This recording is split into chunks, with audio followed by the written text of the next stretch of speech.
Telecom tariff hike. Nigerian Labour Congress suspends planned protest after meeting Tinubu's negotiators. Court sacks Ohinoyi of Ebira land.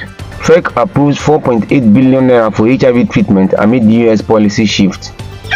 Summary of the news. The Nigerian Labour Congress (NLC) has suspended its planned protest against the 50% increase in telecommunication tariffs after meeting with the Nigerian government. The meeting, led by the Secretary to the Government of the Federation, George Akume, aimed to maintain industrial harmony and address public concerns. Following discussions, both parties agreed to form a 10-member committee, 5 representatives from the government and 5 from the NLC, to review the tariff study conducted by the Nigerian Communications Commission (NCC). The committee will submit its findings within 2 weeks. NLC President Joe Ajaero stated that the union will wait for the committee's recommendations before deciding on its next steps. Several key government officials, including Ministers of Information, Finance, Labour and Digital Economy, as well as the NCC CEO and National Security Advisor, attended the meeting. Source: Sahara Reporters. The Kogi State High Court in Lokoja has removed Alhaji Ahmed Mohammed Tijani Anaje as the Ohinoyi of Ebira land.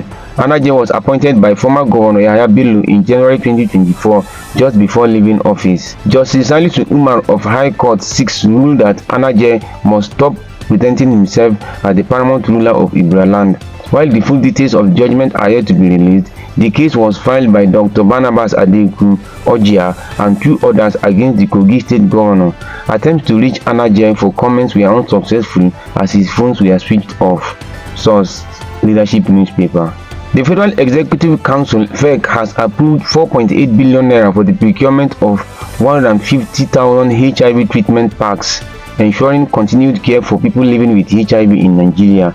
The decision is part of the government strategy to strengthen domestic funding for HIV treatment amid concerns over potential shifts in US foreign aid policies affecting the President's Emergency Plan for AIDS Relief (PEPFAR). The Coordinating Minister of Health and Social Welfare, Mohammed Pakti, highlighted the importance of sustaining HIV treatment efforts as Nigeria reduces reliance on foreign aid.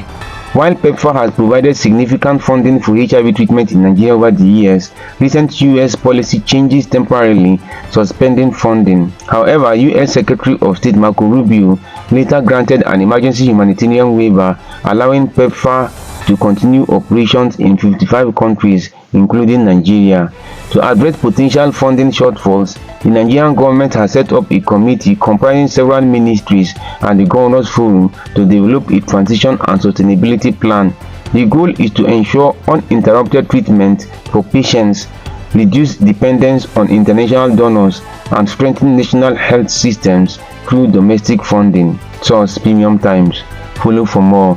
February 4th, 2025.